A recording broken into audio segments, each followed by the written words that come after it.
Alrighty guys, so let's take a look at KOSPI market over here. We are continuing in the decline. Is the bottom formation still possible in this zone?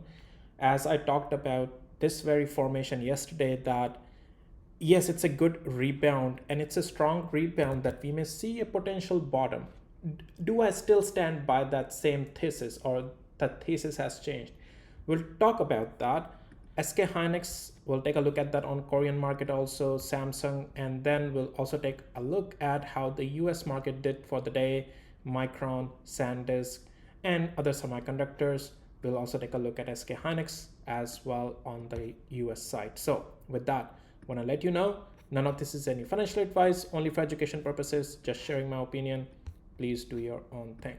So let's get few things out of the way first. Now, I have given you this zone that closer to 6,000 area, right? That this is where we may see a stabilization on KOSPI. Okay, it's not guaranteed yet, but this is where the high likelihood is of a potential stabilization. Now, yesterday's rebound was really good rebound, and that caught me a bit off guard. I would say that when I say off guard, it's not that I already mentioned, oh, it's bullish. What I mentioned is that we have a high likelihood of a bottom formation here, and that actually still remains the case. But I mentioned that it's a good rebound. At this point, if any pullback happens, most likely we will get bought up. Now, we may slip lower actually. That's because overall structure is still in the decline, because as I said, yes, it's a strong rebound, but we don't have a bottom confirmation. We have a high likelihood of a bottom confirmation or bottom formation, sorry, but we don't have a confirmation of that. I mentioned that at this point, let's get to the hourly interval, that we are still below that reference line of the lower direction. And so either we just stay up here and then break out above this reference line, or we're going to come down, consolidate here, retests, and then make our way up direction again. So now the point being, it's not a confirmed bottom, but it has a potential of forming a bottom here. Okay, now what we want to see for that, well, right now let it come down, because it's still never got above that reference line, and the rebound is getting over because it's not even stabilizing above 7,052. It's even breaking the next significant level below. So KOSPI is still in the decline. Unfortunately, overall structure is still remaining in the decline. Yellow zone, if we get there, again, it's not a buy over there right away as we touch it. It's just that we can stabilize there. I still think there's a high likelihood of a potential stabilization here. And I would have been more confident on that very part. Like sometimes I like to get ahead of the market and not necessarily fully wait if I have enough confirmation through the price action. But seeing the US market side today, how SK Hynix did on the US side, how Micron is continuing to fall on the US side, how Sandisk is continuing to fall on the US side, how Seagate is falling on the US side. Even your DRAM, Round Hill EDF, is continuing to go down, right? So this is what is refraining me from having that little bit getting ahead of the market and be extra confident. In this case, I can only tell you when we are bullish, when I have a bottom confirmation signals. Right now, we don't have a bottom confirmation signal, even though there is a high probability we will most likely find a stabilization here at 6,000 area and then bounce through. But we still have a lot of days to see for that confirmation. KOSPI, unfortunately, is still in the decline. It's pretty much right now looks like it's negating yesterday's rebound, which was just a rebound, not a bullish structure. I emphasized this yesterday also. And we are continuing still in the decline, unfortunately. So, well, so let's see as we continue down there what happens. We do have earnings season soon of the, big tech stocks. Let's see what they come out with and how they affect these memory stocks if they do. But these memory stocks themselves, even as they have been putting out great earnings, great forward-looking guidance as well, the market is just not wanting to anymore push them up though. Okay, so All right, so let's see how the KOSPI closes today. As if we come down, then eventually a couple of days we'll have to watch around this zone 6,000 to watch for a confirmation of bottom formation. I do think the bounce will eventually happen, not just on KOSPI, but these memory stocks. The bounce will come, which may not get us to highs again, but at least a meaningful bounce will come. In my opinion, that may push us again to 8,000 range. Again, we don't have a confirmation of that. It's not even a bottom confirmation yet. We are still waiting, and while that is happening, we are still in the decline. So overall structure on KOSPI still remains negative still. So we are still few days away, or if I see today we close above 7,050, if KOSPI does that, then we most likely are seeing signs of a bottom. But otherwise, no, if we stay below 7,050 an area and closer below, then it's still days away until we get some confirmation full on. All right, 6% down KOSPI, guys. Okay, SK Hynix on Korean side, let's take a look at it. Now, before I get to, okay, well, no, let's talk about this first here. Now, this is also good rebound yesterday, but it's losing that red zone again, which, and a little bit of these rebounds above these zones are possible, guys, because that's where the liquidity is. And if the one day we get up, the next day we are down, yeah, that's the liquidity grab. It was a good rebound yesterday. As I said, we'll have to see potential stabilization formation. Can it do it? Well, as you can see, the rebound is over. We are continuing lower. The only way this would start to potentially be if this has to be the bottom. If it's not a confirmed bottom, we are still in the decline structure. If it has to start to give you a base, we'll have to close today's session above 2,040,000. This red zone, 2,046,000 technically, right? There's significant level there, but that's the zone. If it does that, great. If it doesn't, we stay below it, we're gonna remain in the still bearish structure. Now, while I'm talking about that, SK Hynix on Korean side, let's take a look at SK Hynix on the NASDAQ side.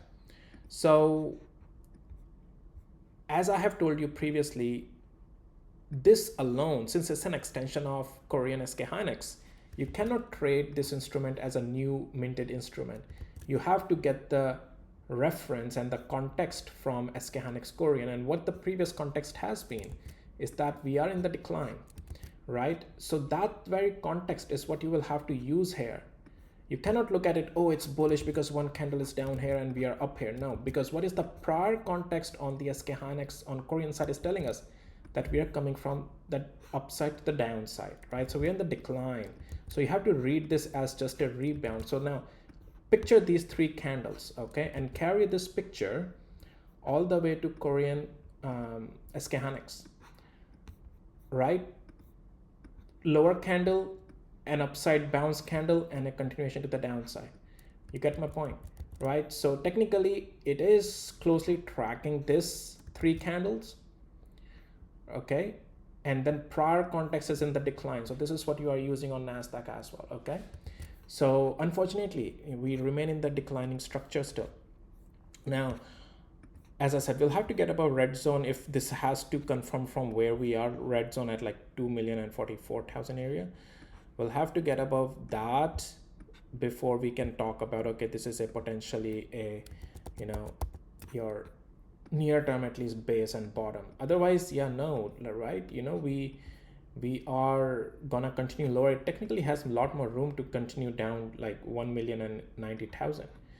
Okay, so that's where I expect, as if we continue to go down slowly and slowly, that's where I expect a meaningful bounce will build up. We may not go all the way to the highs, but a meaningful bounce will build up that may get us all the way to 2 million again, a full a full million range, whatever their metrics they use there or currency they use there. So yeah, but we still have right now a declining structure. Just keep that in mind. Samsung also unfortunately is collapsing, continue to collapse in the downside direction. Again, a meaningful bounce on this is possible, but that is still far away at 216,000.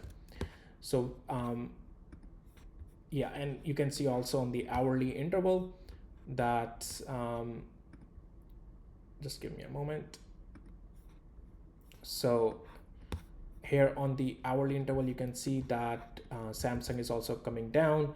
Now, if it has to not get all the way down there, yellow zone, right, but find a base somewhere here, well, we'll have to close a session, this itself, above 267,500. Then only there's a chance, okay, some upside is again possible of the rebound, first of all. Right now, it's also in the decline, and this is the zone you are watching, 216,000. Full on bullish structure is just not there right now, guys. It will take days, but I do think meaningful bounces will build up once we get to these levels, the zones that I'm telling you. But until then, we do have a potential continuation of the decline. All right, so that's our Korean market side of the things and all other SK Hynix and all. Let's take a look at now Micron, how Micron closed. Now Micron has closed in a very deep red, and it is, as I have told you in the morning video as well, that rebounds are over. Pretty much the transition phase is also gaining towards the bearish side, okay? Like, there is no upside you can look at it unless we regain a significant level above, that is 950. My tools marks all these levels automatically for you. If you need access to my tools, you will find the details in the description of this video. Now 860 is where we are, as if we lose it, unfortunately, that's gonna open up a next leg lower, right? And then we are watching like 647. Meaningful bounce on this, like, I mean, either we see a sign of stabilization at this very zone where we are 850, but as I said, we'll have to get above a zone significant level above before we really get any meaningful then upside build up on this thing, right? Bears are still in control, and unfortunately, right now, 655 is technically the magnet to watch, okay? Sandisk, and also in the overnight session, they're not doing any better, guys. Like, they're 8% already down in the regular session, and then in overnight they're 2% down more. Like Sandisk is like 3% down more in the overnight session, while already being 8% down today. Now Sandisk is a little bit showing that some buyers stepped in at that very zone, but it doesn't make it bullish. It's just like, sure, some buyers stepped in, but as you can see, that just resulted in a bounce for the day. We lost a significant level today. Bears took charge. It's just a bounce that happened at a significant level below, but then we are already rejecting coming down. So we never gained the significant level that we lost today first. So there is just no way you can look any upside right now. Only if we get above 1690, then only bulls from where we are can be hopeful for an upside build up again. Otherwise, no. Below 1690, the structure, price action, everything is still in the decline, even on Sandisk. So yeah, so there's still a lot more room to cool off on this thing. I'm personally getting, like, definitely I'll be telling my members if I don't have any position in Sandisk or Micron at this point. I have been trading them before, but right now I don't have any position. So I have mostly done these anyways, doesn't matter. I talk with my members, and I will be actually when they will, as I said, there will be good bounces on these things, guys, okay? Tradable bounces, and I'll be telling about that to my members when I'm buying, when I'm building my position for that particular bounce play. If you are interested to know about all of that, consider becoming a member, and details, as I said, you will find in the description of this video from my memberships. All right, let's move on to now NVDA. NVDA is just doing great, my friends, right? As you can see, still pullbacks are getting bought up. Nothing has changed. As I have been telling you, we are bullish, and we are still continuing in a good strength. All good there. AMD liquidity zone really sold it off again. You know the story. You know what to do. I have told you multiple times in my videos. Take some profits in this area. Hold if we break out above liquidity zone. If not, get out below 500 fully, right? So let's move on. So yeah, liquidity zone is actually working out how I expected it to work. That's why I have put it as liquidity grab zone. And you can see multiple retests are really selling it off there. ARM. So ARM still remains in the negative structure, guys, for us. Nothing has changed. Now this is actually a strong resistance as well, not just a zone to focus as in a price action what it's doing there, but also it's an ongoing resistance zone. and below this structure will remain negative. On this, the next is 239, and yeah, so Broadcom just doing fine. Pullbacks are still getting bought up today. NVIDIA and Broadcom, I have been telling you, we are bullish on this thing, and they are already in our play, right? We are already in the profits on this thing, and they're still in the bullish structure. TSM, watch their earnings tomorrow, guys. If something can change, that will be TSM tomorrow, right now, closer to where the prices are, okay? If we lose, pretty much about to lose, if we lose 420, this zone, 387, by this point, let the earnings happen. Intel also just about to collapse the next zone, and actually right now this is a full discovery zone, guys. There is no significant level sitting here, so this will be really terrible for it if it loses this zone, $100. It's like a complete new discovery zone. We'll see along the ways as if price discovers and stabilizes, but so far there's just emptiness here. So anyways, so yeah, it's also still in the decline. Let's take a look at Seagate, and we'll make a round trip to KOSPI again and just see how things are doing before I wrap up the video. Seagate also is in the decline. Like Sandisk, some buying is happening at one of the critical zone of $800. It doesn't make it bullish though. It's already down in the post market or overnight session also. I would, just looking at it, two significant levels lost today and none of them regained, and we are already about to lose the next significant level. So watch this critical flush zone 800. If he loses it, it's gonna flush to 695. That's $100 range again. So it's not getting any better. Again, there will be meaningful bounces eventually. I'll tell my members when that happens, when I'm buying. And but yeah, they're in the decline right now, guys, these stocks. Okay, let's just take a look at another look at these ones. KOSPI is still declining. Nothing changes. I just want to do a round tour here before I wrap up, right? SK Hynix also still in the decline. Samsung also just continuing in the decline, guys. All right, well, that's all I had for you in this video. Hit the like and subscribe if you found it helpful and valuable. And with that, I'll see you in the next videos. Take care. Bye.